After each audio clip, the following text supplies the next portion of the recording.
is Chloe. Sometimes she'll come in and out of the screen.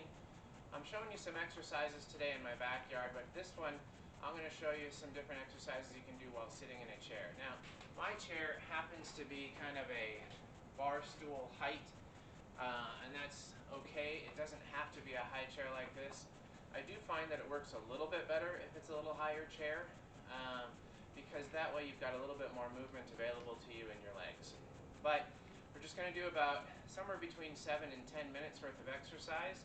We're going to do it mostly sitting down. I might have you stand up for just one or two things, and then we'll go forward from there. So, we're going to start off moving the arms. We're just going to do a little bit of arm movement here, okay? And what we're going to do is a few things for the arms, and then we'll do a few things that are kind of engaging the core, and then we'll do a few things that are getting the legs moving. So you can see I'm doing arm circles. Now, again, depending on your fitness level, this may or may not be difficult for you. And it doesn't matter if you're having a hard time with it or not having a hard time with it. You do what you can do.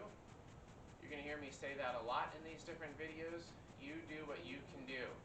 If you can do a bigger movement, or you want to alternate in there sometimes with bigger movements, that's great.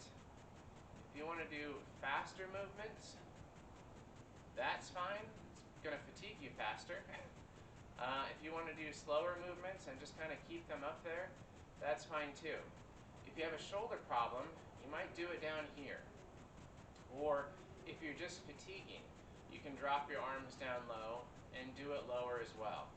That's a fine activity to do because it's just, again, about movement and activating muscles. Now, I don't know if you can see it. I think you can. It's down to my right. I have a water bottle here with me. Water bottles, now I drank a little bit out of it, and I should have left it full. But water bottles are a great way to get a little bit of extra resistance without having to have weight. My water bottle is about 1 liter, and so this weighs probably, when it's full, somewhere around 3 pounds. Not a lot, but you can use it as just a shoulder exercise, okay? And granted, if you have 2 water bottles, you can do both arms at the same time. If you don't, you just do one arm at a time, and that's all right too. But we're just going to bring as you can see, we're just going to bring the bottle straight up in front, let it back down, straight up in front, let it back down. You notice I'm not going higher than my shoulder height, right? We're just coming up to shoulder height, and then letting it back down. Up to shoulder height, and letting it back down.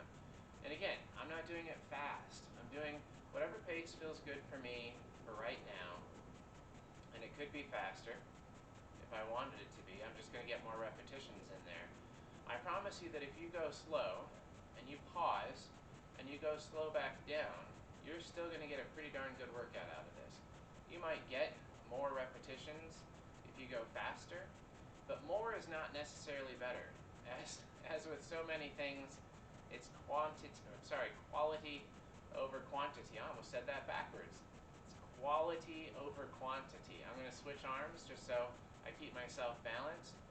Now, in theory, if I'm doing the arms at a different time than one another, I'm switching, alternating, whatever you want to call it, I should count. I didn't count, but I should have counted. So when you're at home and you're doing this exercise, make sure that you're counting so that you keep everything relatively balanced. You want to make sure that if you do 15 repetitions on your right arm, that you should be doing something like 15 repetitions with your left arm. And if you find, which many people will, that one arm can do more than the other, or that by the time you get to 15 with one arm and 15 with the other arm, one of them is a little shakier or having a harder time doing it, that is not uncommon. Most people have a dominant arm, and most of you, in fact, are probably right-handed. I happen to be left-handed. That doesn't mean that my left arm is stronger than my right arm. It does mean that in most cases, right-handed people are very right-handed and tend to do almost everything with their right hand. I've absolutely seen, for example, my son just stand there with his left arm down at his side while he's doing things with his right arm when he could be using them both at the same time. And yes, I give him a hard time about it because that's what I do. All right, we're We're going to switch it back to the other side again. Going out to the side. And again, not higher than 90 degrees. And if you have a shoulder problem, you might stop down here, okay? And you might use a smaller water bottle. Or you might use a gallon water bottle. It really depends on what you've got hanging around the house. I don't want you to do something that's causing you sharp or stabbing pain. The difference between good soreness and pain is soreness is what the muscles will feel when it's a new activity or an increase in resistance, and it's usually going to follow within anywhere between 24 and 72 hours. We call that delayed onset muscle soreness. That's not a bad thing. When people feel that, that's what we expect them to feel if they're new to the activity or it was a significant increase in the activity.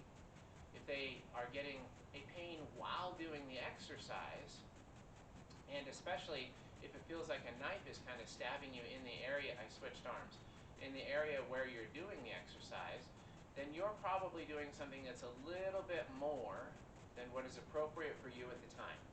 And that doesn't mean that you're doing too much resistance. It could be that you're doing too much movement. So if I come up here and right there I start to get that sharp pain, I stop and I come back down. If I can do higher without the resistance and no sharp pain, I want you to do it that way, because that way you're actually working through the full range of motion and you're not causing yourself any pain, all right? But if you can't do it even without resistance, you come out here and you get a sharp pain there no matter what, don't go higher, okay? The other thing you should notice is that, and this is the benefit of holding something in my hand, if I hold something in my hand, I will automatically, just to kind of keep the top of my bottle upright, turn it to where my thumb is kind of facing up toward the ceiling. If I don't, a lot of people tend to do it with the palm down, and what that doesn't do is it doesn't allow the rotation in the shoulder to happen that prevents any kind of pinching that happens on some of those, what we call rotator cuff muscles. All right, last one that we're going to show you here with the water bottle is just a biceps curl. You're just bringing it up to your shoulder, let it back down. We all make a joke about a 12-ounce curl. This is a little bit more than a 12-ounce curl. This is closer to a 32-ounce curl. And again, it's 3 pounds, so if this is not enough resistance for you, that's fine. But we're just trying to get things moving. So if you've just been sitting still for a while today, then this is going to be something that will be better than nothing. And it's still stimulating those biceps muscles. If you're like me, and you do a lot of cycling, we don't have big biceps muscles anyway. I like to joke with my friends that I have puny little cyclist arms. And no, I wasn't getting tired. I was just switching up and doing the other side because I tend to talk a lot, which means I don't tend to pay attention to how many repetitions that I'm doing, and I also don't pay as much attention to the time as I should. And I think I'm using up more of your time than I told you I would. So we're going to just do a little bit more here with this arm. And at home, if you want to do longer sets, great. Do more if you want to. If you don't feel like you want to do more sets, that's okay too. I set my water bottle down. I'm going to put my hands up to my shoulders here, and what I'm going to do is bring my elbow to my opposite knee, come back up. Elbow to opposite knee, come back up. Again, I don't want this to be a fast type of a movement because I don't want you to twist and hurt your spine. But we are going to engage and try to tighten up those tummy muscles as we come down. Come back up, bring the elbow down toward the opposite knee, come back up. Actively tighten those stomach muscles. Now, you notice I don't grab my head. And I'm not grabbing my head because I don't want to pull on my neck. I just have my arms up, elbow to the knee, come back up, elbow to the knee, come back up. And we just keep doing this movement. Now, if the twist bothers you at all, if you're a person with low back pain and that movement is a problem, just go straight forward and come back up. And just like with the shoulders, if you go a certain movement and it's causing you a sharp pain, don't push past it, just stop and go back up. Go right to that doorway of discomfort, stop, go back up. Do not push through pain. Pain is your body telling you that you are not quite ready for that movement yet. You can do all three if you want. Boom. Now I got each direction. I go one side, come back up. I go the other side, come back up. I go right in the middle, and I come back up. Got all three directions. Look at that. We're getting quite an ab workout, and you know what I didn't have to do? I didn't have to get on the floor, and that's a nice thing. It's okay to tighten up your stomach muscles without getting down on the floor. In fact, it's kind of preferable for a lot of people. As a physical therapist, I've met lots of folks who cannot get on a floor to do exercise. So you know what I do? I show them how to do exercises sitting in a chair, and I show them how to do exercises standing, because that is what they can do at that time of their life. And if you're lucky, like me, and you don't have those issues, great. I'm lucky. I'm at a good point of my life where nothing bothers me right now. Have I had pain? Sure. Have I been overweight and out of shape? Absolutely. But the point is, I've worked myself to a healthier point. I want to try to keep it that way, and movement is a key to that. All right? We've done enough of that one. Now what I want to do is I want to bring my knee up, but I don't want to just bring it straight up. I want to bring it up and kind of in. Back down, up and kind of in, back down. Why? Because it's engaging my stomach muscles again, and in particular, it's engaging my oblique abdominals. What people don't realize when they do exercise or when they're doing movements, or they don't think about it, is that we don't work in straight planes as people. We tend to work in diagonal types of movements, rotational types of movements. So if we only ever work in straight planes with our exercise, we're not really training ourselves functionally. So we're going to try to give you different things to do that are not always just straight up and down, even though that feels normal, right? And honestly, again, if this is causing you a sharp pain, I would rather that you did this than nothing at all. But I'd like you to try to cross that midline just a smidge. It doesn't have to be a lot. We're not trying to come way over. I don't want to have to rock and roll in my chair. I just want to bring my knee up just a little, cross midline just a little, and then let it back down. Good? Okay? And then we're going to do one more, and this is why I really want you on a higher chair, is this particular exercise. And all you're going to do is stand up. My head went off the screen, and you're going to sit back down.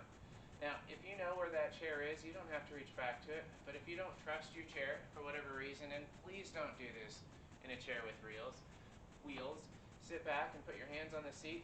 Make sure it's not going anywhere. Stand back up, sit back down, reach back, hands on the seat.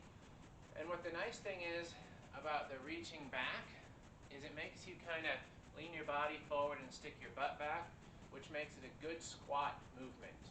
Okay, I know we sometimes talk about squats and people don't always like squats. Squats are what make it possible for us to get out of a chair, to get off of a toilet, to get in and out of a car. Those are the things that are difficult for a lot of people that have knee-related issues and hip-related issues and even low back-related issues. So squats are an important thing to do. And if the way that you start doing it is by doing exercises sitting and standing from a chair, perfectly fine. Work with a height that works for you. A lot of times when I give this exercise as an exercise to people and I'm rehabilitating them, I'll tell them, start by just standing up and just a little bitty knee bend and then come back up. And when you're feeling better about it, use the arm of the couch if you don't have a bar stool and aim for the arm of the couch next, and then aim for the actual seat of the couch or a regular height chair, preferably something firmer to get your body accustomed to it so that you're not hurting your knees in the process. But again, the form is sticking the bottom out every time and then coming back up, right? Sticking the bottom out and then having a seat. And that's going to wrap it up for this session of exercises. I hope you found that helpful, and I hope you enjoyed it, and I hope you try it at home on your own. And please, use your chair. It's okay to exercise while sitting down. Thanks again.